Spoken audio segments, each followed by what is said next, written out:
In part 1 of lesson The Lost Child, we did till second paragraph at page 3. Now we continue from the third paragraph. A flower seller hawked a garland of gulmohar. The child seemed irresistibly drawn. He went towards the basket where the flowers lay heaped and half murmured, "I want that garland." But he well knew his parents would refuse to buy him those flowers because they would say that they were cheap. So, without waiting for an answer, he moved on. When the child moved further, he saw a hawker with a basket full of gulmohar flowers. Beauty and fragrance was irresistible. Irresistibly drawn means he was not able to stop himself from going there. Reaching there, again he murmured. Now, half murmured means he spoke so slowly that nobody even could hear it. And this time also he knew the reason for refusal by his parents. He assumed in himself that they would not get those flowers, saying that the flowers were cheap. And again, without waiting for an answer, he moved further. Next paragraph. A man stood holding a pole with yellow, red, green and purple balloons flying from it. The child was simply carried away by the rainbow glory of their silken colors, and he was filled with an overwhelming desire to possess them all. But he well knew his parents would never buy him the balloons because they would say he was too old to play with such toys. So he walked on farther. Now next was a balloon wala, and a bunch of colorful balloons raised such unignorable desire to purchase them in his heart that he rushed towards them. He wished to get them, but again he knew what would be the reason for refusal to purchase the balloons this time. Now this time the reason was going to be his age. He tried to make himself understand that his parents would not get him balloons, saying that he was big enough to play with balloons and toys. Again, with broken hope and with the shaken hope, shattered hope, he moved on. A snake charmer stood playing a flute to a snake which coiled itself in a basket, its head raised in a graceful bend like the neck of a swan, while the music stole into its invisible ears like the gentle rippling of an invisible waterfall. The child went towards the snake charmer, but knowing his parents had forbidden him to hear such coarse music as the snake charmer played, he proceeded farther. Now, a fair is a place of attractions even for grown-ups, and he was a child merely 5 or 6 years of age. So he found each and everything interesting to no end. Now, after balloons, his attention was pulled by a snake charmer who was trying to engage people by his flute playing to make a coiled snake sway on its tune. Though snakes don't have visible ears, but it seemed as it was listening to the music by its inner ears and enjoying it, as if it was the soft sound of slowly falling waterfall, and the bend in its neck was giving it the glory of a swan. The child, willing to stay and hear the flute, again stepped further, as he knew that the music of flute would not sound pleasant to his parents, rather they will say it coarse.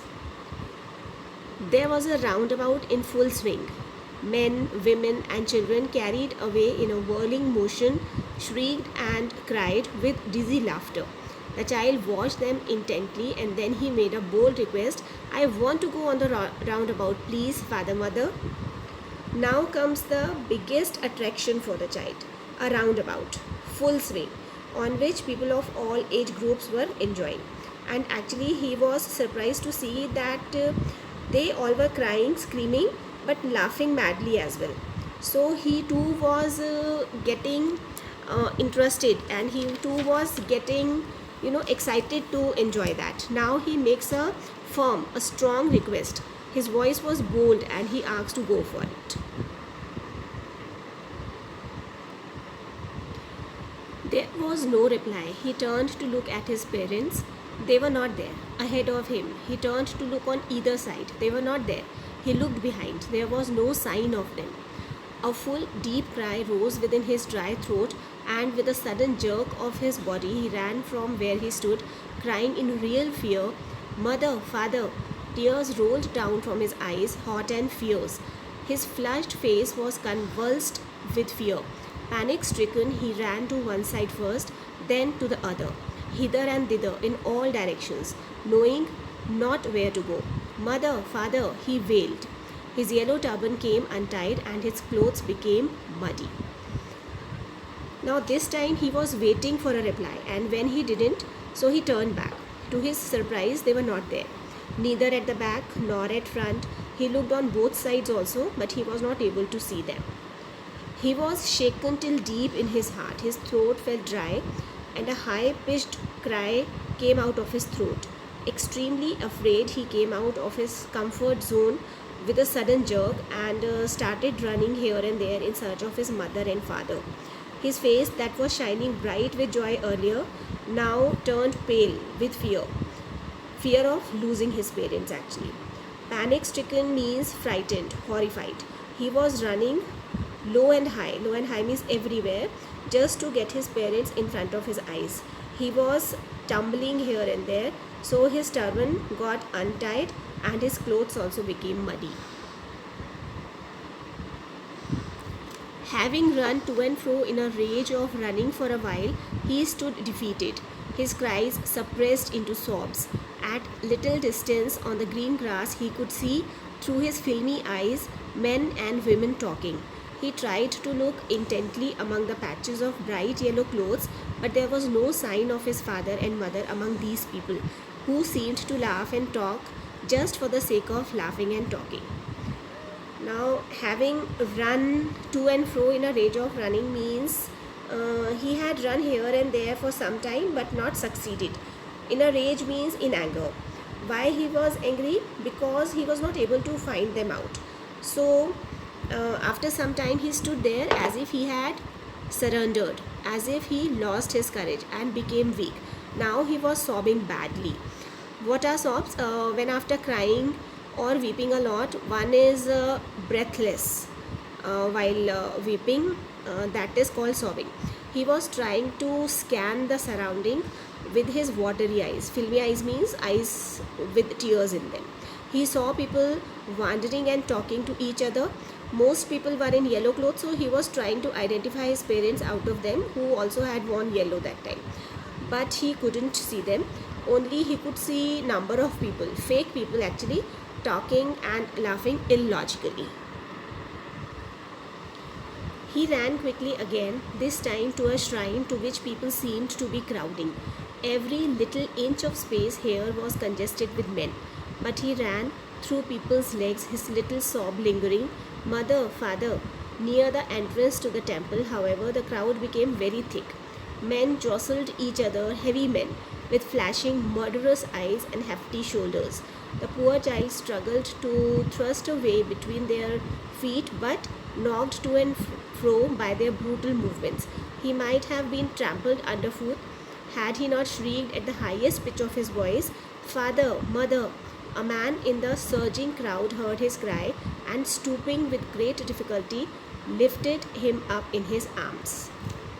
Now again he thought of another approach, as there was a shrine, a temple where people were getting crowded. The place was so full of men that he could not get space even to move from in between. Still sobbing, but now not so loud. It was faded, tired sobs now. He anyhow made way through people's legs. But near the entrance, the people were getting wild. They were insensitive actually, in a race to get inside. Strong men with angry, furious red eyes were pushing each another all around. As he was trying to move further in that brutal crowd, he got pushed badly and was about to get pinned underfoot. He collected all his strength to shout as loud as he could for his mother and father. Suddenly, a man bent down to take him up in his arms. Though it was very difficult, but he lifted him in his arms and got out of the crowd. "How did you get here, child? Whose baby are you?" the man asked as he steered clear of the mass. The child wept more bitterly than ever now and only cried, "I want my mother, I want my father." The man tried to soothe him by taking him to the roundabout. "Will you have a ride on the horse?" he gently asked as he approached the ring. The child's throat tore into 1,000 shrill sobs as he only shouted, I want my mother, I want my father. Now, as he steered clear means moving left and right to get away. So, coming out of the panic crowd, the man asked the boy about his parents, but by now the boy was so disheartened that he was not in a state to explain anything. So, he only uttered, I want my mother, I want my father. Now, from this paragraph, the incidents take a turn and give the real and innermost appealing feel of the story. Now, the man offers him to go for a ride in the roundabout, but the child didn't even look at it and felt that his throat is going to get torn as he was shouting loudly that he wanted only his father and his mother. The man headed towards the place where the snake charmer still played on the flute to the swaying cobra. Listen to that nice music, child, he pleaded. But the child shut his ears with his fingers and shouted his double-pitched strain, I want my mother, I want my father. The man took him near the balloons, thinking the bright colors of the balloons would distract the child's attention and quieten him. Would you like a rainbow-colored balloon? He persuasively asked. The child turned his eyes from the flying balloons and just sobbed, I want my mother, I want my father. The man, still trying to make the child happy, bore him to the gate where the flower seller sat. Look, can you smell those nice flowers, child? Would you like a garland to put round your neck? Now they came to the snake charmer where the man tried to shift boy's attention to the flute playing and the cobra that was still swaying on the tune. But the boy shut his ears and shouted even more loudly that he wanted his father and mother. They came to balloon. The man expected that the bright colors would definitely console his painful heart, and he persuasively asked means he asked in a convincing manner. He tried to make him get ready, to get him ready to purchase them, but he turned his eyes the other side and repeated that he wanted his mother and father only. The man, still hopeful, took the child to the place where Gulmohar garlands were sold and asked the child to put one in his neck. The child turned his nose away from the basket and reiterated his sob, I want my mother, I want my father. Thinking to humor his disconsolate child by a gift of sweets, the man took him to the counter of the sweet shop. What sweets would you like, child? He asked. The child turned his face from the sweet shop and only sobbed, I want my mother, I want my father. Now he turned his nose and reiterated means repeated the same thing, that I want my mother, I want my father. Thinking that the child is so troubled, and disconsolate means suffered, inconsolable situation. So to make him smile, to give him some relaxation from his discomfort, the man moved towards sweet shop with him and asked his choice for the sweets. But for sweets also same ignorance, and he was continuously sobbing and crying for his mother and father.